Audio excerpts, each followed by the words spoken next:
गिरिराज सिंह जी, उन्होंने तथाकथित तौर पे एक धार्मिक पूर्वाग्रह से युक्त बयान दिया है कि मदरसा के विद्यालयों को बंद किया जाना चाहिए, वहाँ देशद्रोह के कार्य होते हैं। भारत की आंतरिक सुरक्षा से कोई समझौता नहीं किया जा सकता, चाहे वो हिंदू हो या मुसलमान हो। और अगर उन्हें ये सूचना प्राप्त है कि मदरसों में गलत कार्य हो रहे हैं, अवैध रूप से धार्मिक रूप से बच्चों को बरगलाया जा रहा है, सांप्रदायिक भाव को भड़काने की एक कोशिश है।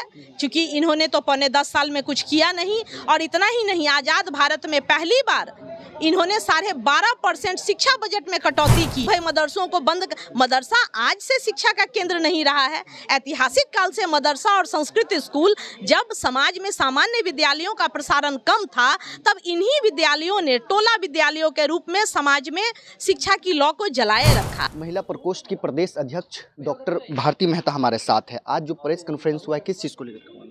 देखा जाए, आज का जो प्रेस कॉन्फ्रेंस हुआ है हमारे कर्पूरी सभागार में, लगातार भारत की केंद्र सरकार जिस तरह की झूठी बयानबाजी कर रही है, और विशेष तौर पर आज एक नया मसला उभर के आया है, जहां बिहार से ही जुड़े हैं एक मंत्री भाजपा के गिरिराज सिंह जी, उन्होंने तथाकथित तौर पे एक धार्मिक पूर्वाग्रह से युक्त बयान दिया है और पुनः धार्मिक गोलबंदी करने की कोशिश की है।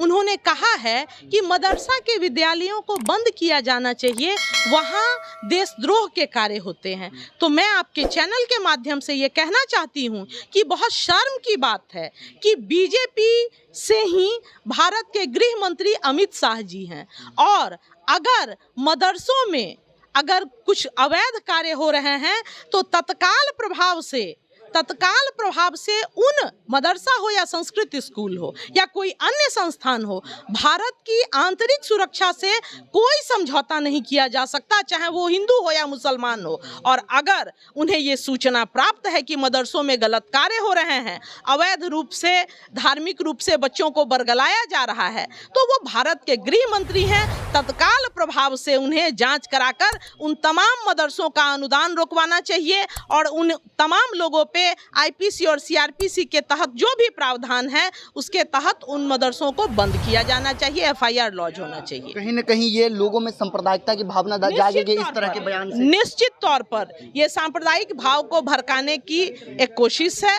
क्योंकि इन्होंने तो पौने 10 साल में कुछ किया नहीं, और इतना ही नहीं, आजाद भारत में पहली बार इन्होंने 12.5% शिक्षा बजट में कटौती की है। तो शिक्षा बजट में जब कटौती की है तो निश्चित तौर पर इसका प्रभाव जो भारत के सरकारी विद्यालय हैं, भारत के सरकारी तौर पे अनुदानित विद्यालय हैं, उनके पठन पाठन, उनके बिल्डिंग, इन चीज़ों पे पड़ेगा। तो अब इन्होंने पहले से बहाना ढूंढना शुरू किया कि भाई मदरसों को बंद, मदरसा आज से शिक्षा का केंद्र नहीं रहा है। ऐतिहासिक काल से मदरसा और संस्कृत स्कूल, जब समाज में सामान्य विद्यालयों का प्रसारण कम था, तब इन्हीं विद्यालयों ने टोला विद्यालयों के रूप में समाज में शिक्षा की लौ को जलाए रखा। और आज ये कहना कि इन तमाम विद्यालयों को बंद कर दिया जाए, मुझे लगता है कि यह धार्मिक पूर्वाग्रह युक्त बयान है, और मैं इस तरह के बयान की आलोचना करती हूँ। गिरिराज सिंह लगातार इस तरह का बयान देते हैं, इस पर क्या कहना चाहेंगे?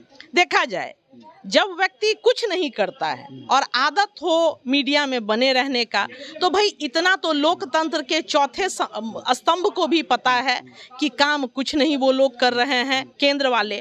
तो भाई अब आपके चैनल के फ्रेम में रहने के लिए उन्हें तो कुछ बोलना होगा, क्योंकि काम तो कुछ किए नहीं कि वो काम की चर्चा करेंगे। तो ऐसी स्थिति में ऐसा कुछ बोल के खुद को राजनीतिक तौर पर अपना जीवित रखते हैं।